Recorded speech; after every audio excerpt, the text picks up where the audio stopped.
नमस्ते आचार्य जी। मेरा नाम हिमांशु है और मेरा प्रश्न एंटीनेटलिज्म के बारे में है। जैसे आपने पिछले सत्रों में बताया है कि हैविंग अ फ्यूअर चाइल्ड और लेस चाइल्ड में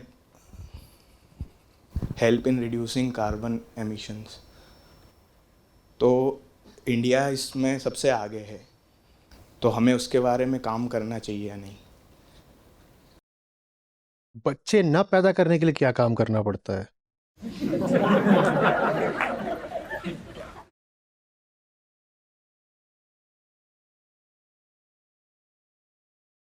हाँ, करो, अच्छी ही बात है। लेकिन वो एंटी नेटलिज्म भी, देखो, जो बच्चा पैदा होगा वो कंज्यूम करेगा तब ना कार्बन एमिशन होगा। भारत अभी भी बाकी दुनिया की अपेक्षा बहुत गरीब है। जो भारत में बच्चा पैदा होने वाला है उस बेचारे को इतना मौका ही नहीं मिलने वाला है कंज्यूम करने का। अच्छी बात है, नहीं मिलने वाला है तो वो कार्बन एमिशन का बहुत बड़ा स्रोत नहीं है। दिक्कत तब होती है जब किसी धन्ना सेठ की 1 दर्जन औलादें होती हैं, ये करेंगी अंधा उपभोग। समझ में आ रही बात ये? हाँ, बाकी ये तो कई दृष्टियों से सही बात है कि तुम्हें अपनी जिंदगी को कुछ सार्थकता देनी है तो तुम्हें होश होना चाहिए कि कर क्या रहे हो। ये पशुओं का काम है अंधाधुंध पैदा करते जाना। इंसान इसलिए नहीं है कि वो पशु की तरह बस हम्म, जहां कहीं भी आपके पास मौका हो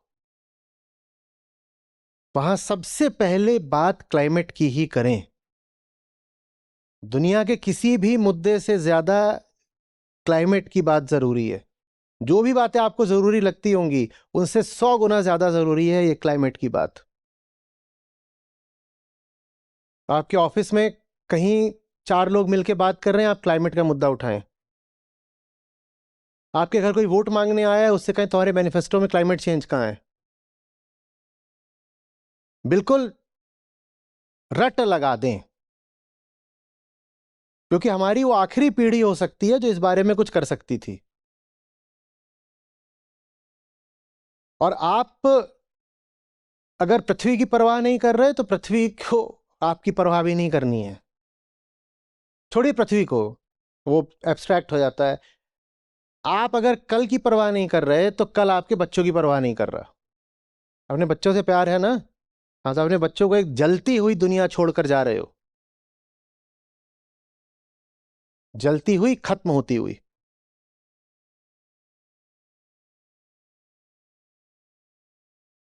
हम्म किसी से आप ऐसे ही बैठ करके चिटचैट भी कर रहे हैं, साधारण गॉसिप, मुद्दा यही उठाएं और इस पर खूब पढ़ें, खूब पढ़ें।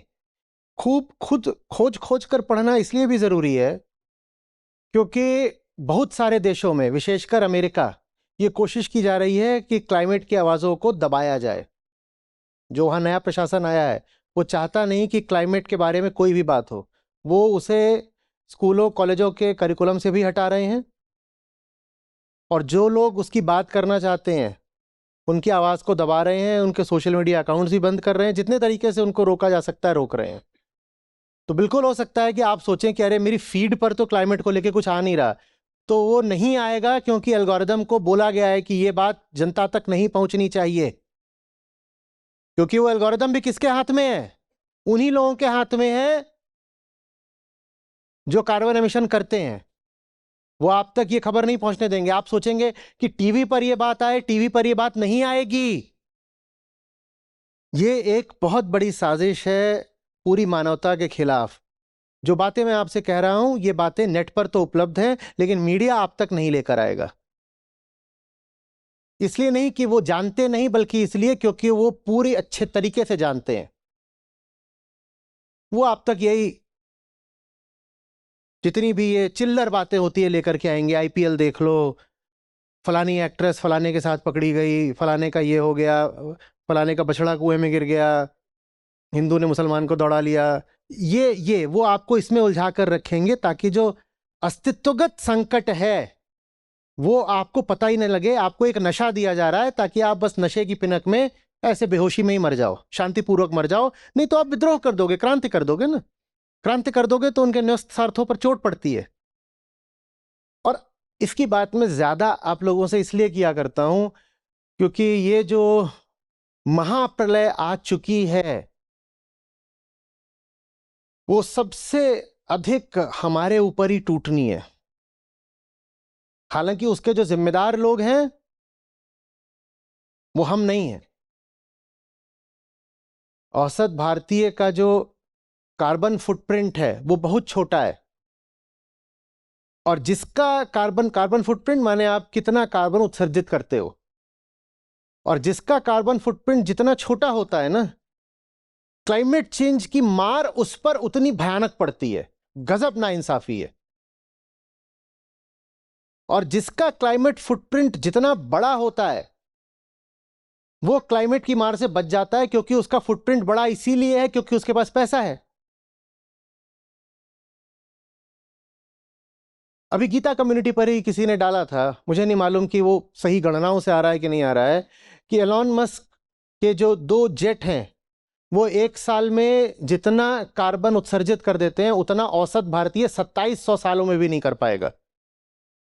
आप और मैं, हम जितना एमिशन करते हैं हम 2700 साल में उतना नहीं कर पाएंगे जितना एक एक अमीर आदमी के सिर्फ 2 जेट एक साल में कर देते हैं। और अभी हम उस अमीर आदमी के पूरे फुटप्रिंट की बात नहीं कर रहे हैं, हम उसके सिर्फ 2 जेट्स की बात कर रहे हैं। और ये बात सिर्फ किसी एक अमीर आदमी की नहीं है, इन सब की है। करतूत इनकी है, भुगतने हम वाले हैं।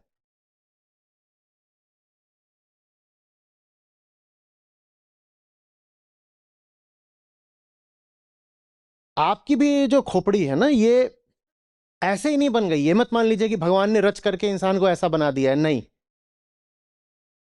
हम इवोल्यूशन की पैदाइश हैं, और वो इवोल्यूशन तापमान की, नमी की, कुछ खास परिस्थितियों में हुआ है।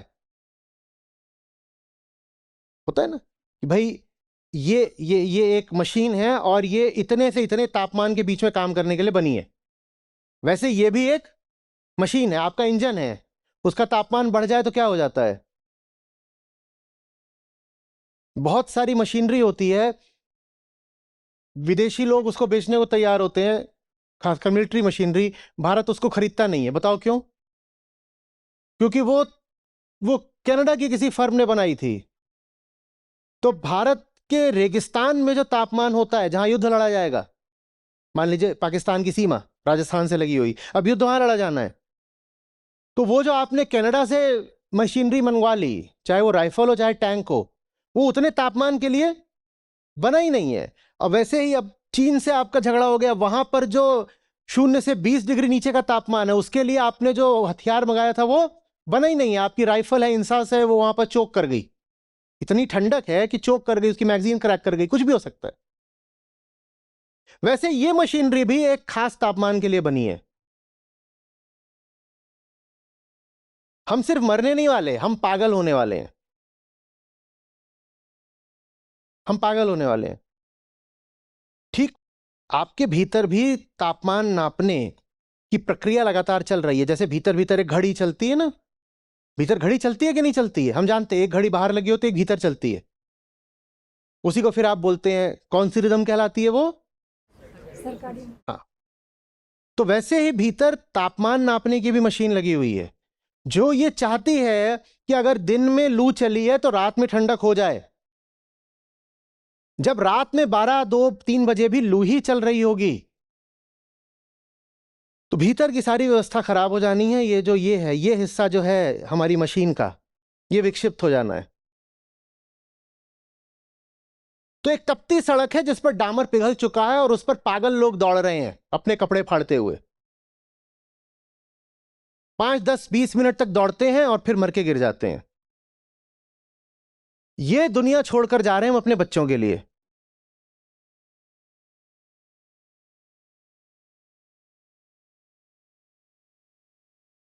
कैसा लग रहा है सुनने में?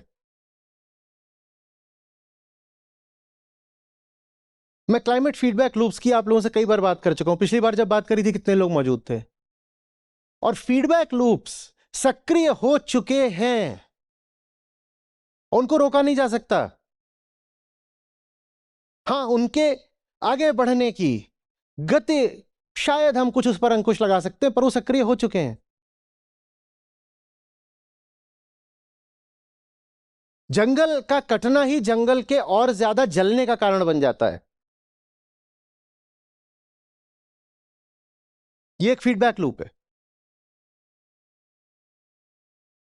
एक प्रजाति का मिटना दूसरी प्रजाति के मिटने का कारण बन जाता है, ये भी एक फीडबैक लूप है।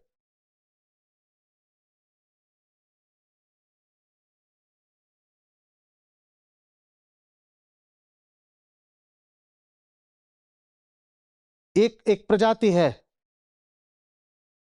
जानवर की, पशु की, वो एक तरह की घास खाती है। वो घास एक तापमान में ही पैदा होती है, पहाड़ में। तो वो पहाड़ों की तलहटी में वो घास होती थी, और वो जो प्रजाति थी वही तलहटी में उसको खाया करती थी, घास को, वो चलती थी। इस प्रजाति पर कोई और प्रजाति आश्रित थी, कोई और प्रजाति आश्रित थी, ऐसे ऐसे था। तापमान बढ़ गए, अब वो घास वहां होती ही नहीं। कितनी प्रजातियां समाप्त होंगी? सारी प्रजातियां समाप्त हो जाएंगी, क्योंकि वो घास अब वहां होती नहीं है।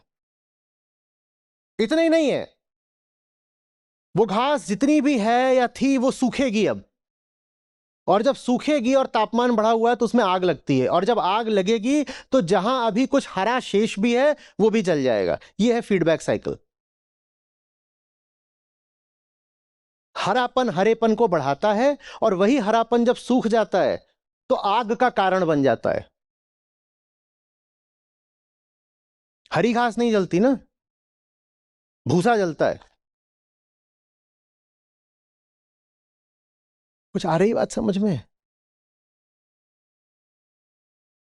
प्रकृति के जितने चक्र हैं वो सब, यहां तक कि जो, बाप रे बाप, जो पृथ्वी का मैग्नेटिज्म है वो तक क्लाइमेट चेंज से प्रभावित होने जा रहा है। ये प्रलय ही है। पृथ्वी का एक भी चक्र नहीं है जिसको स्वस्थ और साबुत छोड़ दिया जाएगा, और सब चक्र एक दूसरे पर आश्रित हैं।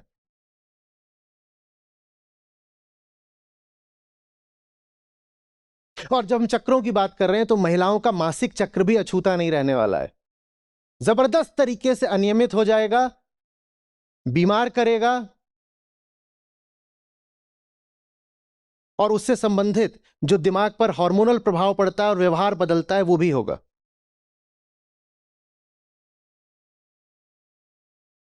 और ये सब किस लिए? वो इसलिए क्योंकि कुछ लोग हैं जो एमिशन कर रहे हैं, हमने उनको सर पे बैठा रखा है, हम उनको पूजते हैं, वो हमारे आदर्श हैं, और वो इस कदर हमारे आदर्श हैं कि हम कहते हैं कि हमें एक दिन उनके जैसा बनना है। और वो कहते हैं तुम हमारे जैसा बनोगे हमारा माल खरीद खरीद करके। वो ऐसे ही थोड़ी अमीर हो गए, हम ही ने उनका माल खरीदा है। और हम उनका माल नहीं खरीदते अगर हम उनको आदर्श नहीं मान रहे होते तो सारी जो बात है वो मानसिक है, वैल्यू सिस्टम की है।